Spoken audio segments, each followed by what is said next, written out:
This is Vikcast. It's a Viking thing. Aslaug.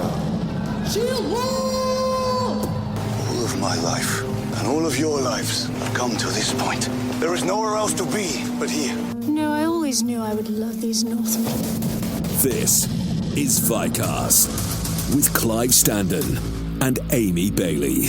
And as the King of Wessex and King of Bretwalda, all of England, I order you to listen to Vikcast. It's a Viking thing. The podcast direct from Valhalla. Hi everyone, I'm George Blagden and I play Athelstan on Vikings, and you should tune into this incredible podcast, Vikcast. It's a Viking thing. This is Vikcast. Hello, I am Alyssa Sutherland and this is Vikcast. It's a Viking thing. Okay. Hello, everybody. This is Amy Bailey. And Clive Standen, and welcome to another episode of Vikcast. It's a Viking thing. Today we have the most brilliant, gorgeous, funny. I could go on. Do you want to add anything, Clive? She's all right.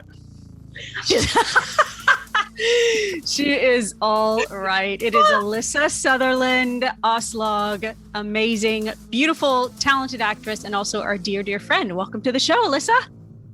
Oh, thanks for having me, Clive. That's hilarious. That's actually like a high compliment to Australians. Oh, he's all right. He's all right. Thanks for that. I'm feeling very flattered right now. Hi. Hello. I haven't seen your faces for too long. Hi, baby. Whereabouts are you right now? I'm in LA. And yeah, we're out of lockdown here in LA, so it's a little bit better now. Has it been a tough year for you? Yes and no. It's been mixed, I think. Kind of the same for a lot of people. I think as an actor, if you're going through a period of unemployment, you're kind of used to being at home and kind of twiddling your thumbs a little bit and looking for things to do. So I survived that part of the pandemic pretty easily. And I think I'm naturally more introverted than extroverted. So I do okay on my own. And then I got really lucky and I had a job to go and film partway through the year last year. So I got to go travel and work and be around people and that. Yeah.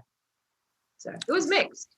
How about you? Was it weird pandemic filming is so different than our other lives. Was it really weird being on set, going through all that? Yeah, it was just with all of the regulations and how everything has to happen. And I went to Australia for it. So I had to do like the 2-week mandatory quarantine in a hotel room and then, just a lot of different things on set with how everyone can interact or not interact, basically, which kind of makes things go a little bit slower until you get the hang of it all, because it's different. Certain departments can't like fraternize with other departments. You've got to, everyone has to keep distanced and masks are on until action is called, essentially. And so that was all different. But I have to say, Australia, I believe, has handled the pandemic beautifully. I think they've done really well. And by the time I was there, they were like just clocking up 0 cases day after day. So life felt pretty normal and I definitely felt a lot more safe. So, yeah. And then I flew back to LA when LA was the epicenter of the global pandemic and thought, what the hell am I doing? Oh my God. But, yeah. Well, we have a few questions for you, for our fans. We're going to jump right in because I know we could probably talk to you for hours and hours, but we do have. Wait, I'm drinking tea out of a mug that Ben Robson gave me for a birthday, covered in sheep. When I was making my tea before we got on, I saw this mug. I was like, well, that's the mug that I have to drink my tea out of today. So there's a little tidbit for you. Shout out Ben. Yeah, Robbo. He's on the Animal Kingdom now. That show's doing so well for him. I've got to catch up with him. Yeah. He's rocking it. All right. All right. Come on. Well, okay. I'm gonna start off here by asking you. Tell us about your audition process. Like, how did Aslaug come to you? How many auditions did you have to do? Was it 0 like Linus, or was it 1,000,000 like me? Kind of in the middle, I think. I made a tape way back when for Lagatha, actually. I read for Lagatha and went pretty much all the way through the audition process for Lagatha until it came to offering it to one of, I don't know how many of us were kind of made it to that final point. And sadly didn't get Lagatha, but at the time, oh, you know what? I'll go back. I was summing it up a bit too quickly. I made a tape. Then I was called in to do a chemistry read with Travis and met Travis and did a chemistry read with Travis. And so I think there was 2 rounds for me with that. Yeah. And then when I didn't get Lagatha, the producers told me and casting told me that they would be bringing me on to play Ragnar's second wife. So they kind of told me that ahead of time. And they're like, okay, well, that's lovely. But then, a couple months later, they followed through and then just offered me Aslaug after the audition process. So because she didn't really turn up until the very end of season 1 as well. So there was a good old 8 episodes to get through. So you knew you had a role, but you probably wouldn't have known how big it was going to be at the time and how many seasons you were going to go on to. Yeah. And it's lovely for people to say that they're going to give you a role, but you never really know if that's going to happen. So I was kind of like, okay, cool. Let's see. But yeah, they came through and stuck to their word. And yeah, so I was offered Aslaug, but I'd already read the one. And how much did you know about Aslaug before you got the role? I mean, with so much sagas, and the good thing about Aslaug is she is a kind of combination of fact and mythology as well, because she appears a lot in the sagas, but she's also was a real person. And so how much did you know before going in about Aslaug? Nothing. So I can be a little bit superstitious until I got an offer on the table and negotiations look like they're gonna close. I don't like to do too much work on a character.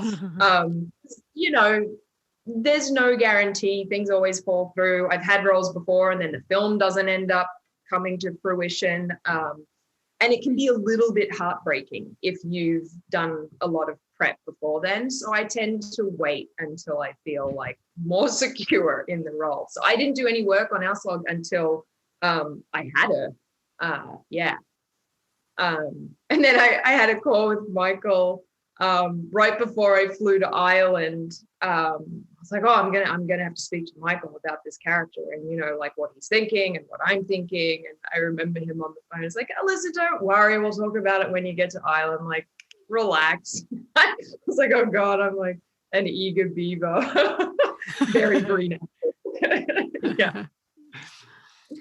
Well, I love it. I mean, the history nut in me wants to talk about, because there's so much from Aslaug that the Vikings, Aslaug actually gave so much to Vikings indirectly. For instance, her parents of 2 very, very famous Vikings in mythology. I mean, there was Sigurd, who was her father, and then there was Broomhilda, who was the famous shield maiden. And Broomhilda is responsible for everyone believing that Vikings had horns in their helmets, because Richard Wagner used her in his operas, and that's where the Valkyries came with their horn helmets. And so that's where that all came from, and kind of bastardized Viking culture for many years with his operas. But she was a very, very famous shield maiden in history. But I mean, they're like a power couple. And in our show, Aslaug was like she was an orphan. Killed her husband. Yeah, I mean, that's the thing. The legend has it in the sagas, is that Sigurd's foster father told him to go and fight the dragon called Fafnir, who was protecting all of his treasure, and he was possessed. It was the dwarf possessed by a ring. And then Sigurd goes out and he digs a pit and he stabs the dragon in the belly, and then he bathes in the dragon's blood to get invulnerability. Then he drinks the dragon's blood so he can then translate the language of birds. And then he eats the dragon's heart for prophecy. And then he finds out through talking to the birds that his foster father is possessed by the ring. So he murders his foster father. And then he meets Broomhilda, and they have Aslaug. And then he goes to live with this king. And the queen apparently gives him a meed of forgetfulness so he can forget who Broomhilda is, because she wants him to marry her daughter. And then she tries to put Broomhilda with her son. And then for some reason to do with the ring, the son can't get to the tower to save Broomhilda. So because Sigurd is invulnerable, he goes through this ring of fire, and he's and Broomhilda has him murdered. But then she jumps onto his funeral pyre so she can be with him in hell forever. And it's like, that is, for me, it's like the Jerry Springer couple of Viking age. And this poor woman, Aslaug, is an orphan of these parents. So what I wanted to ask you is that, how do you think, we never really talk about it in the show, but do you think that these are her real parents? Is she an orphan who has decided to make these amazing mythological characters to be her father and mother because she never knew her father and mother, or is she just trying to make people perceive that's who she wants to be with the vulva and the seer and the insight that she has? I mean, what's your take on it as the actor? I mean, what was her lineage? Do you think she's telling the truth, or? Yeah, my take on it was kind of somewhere in between. Like, I think there has to be an element of truth to it, and also that it's not like they're generations apart. It was her parents, so I feel like there would have been people around to call bullshit on it. Sorry, can I swear? I don't know if I can swear. Yeah, fucking can't. It's a Viking thing.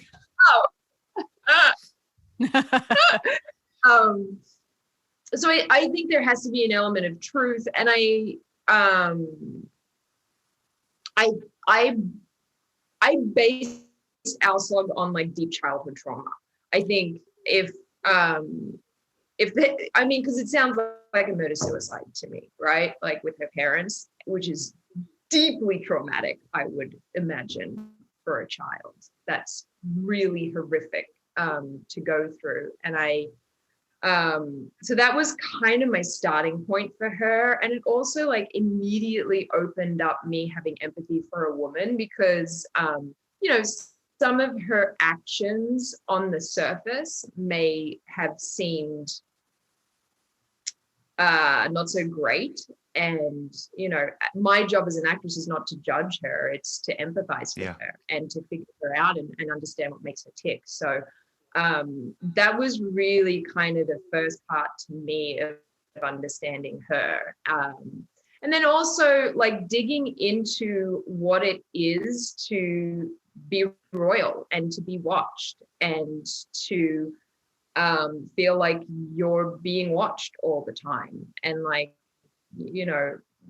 just how that existence could be quite a lonely one. And I think there's something to the thing that you can feel even lonelier if you're surrounded by people, but you don't have real human connection.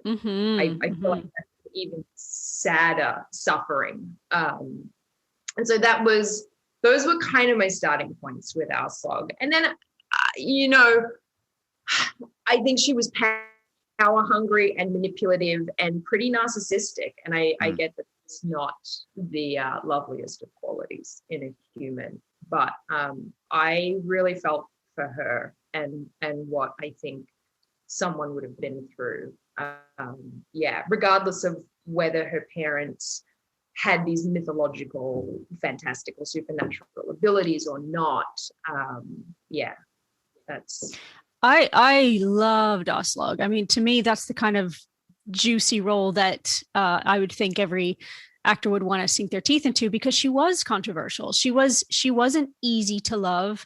She made difficult choices, and I think the fan reaction reflected that, and that there's a big division in the love-hate camp, whereas sometimes with a more heroic role, there's not that sort of tug between the fans about, is she good or is she bad? But I thought she was complex. I thought she was surprising because she was complex. Were you surprised by the diverse fan reaction, shall we say? I think I was really surprised in the beginning. Firstly, I kind of want to agree with you and just say, she was fascinating to work on. And really, I was very lucky to get the role that I had on Vikings. I really hadn't worked very much as an actress before then, and I was so grateful for the opportunity to have like a real job. And then I got handed a role that was, like you said, so deeply complex. Like there was always work for me to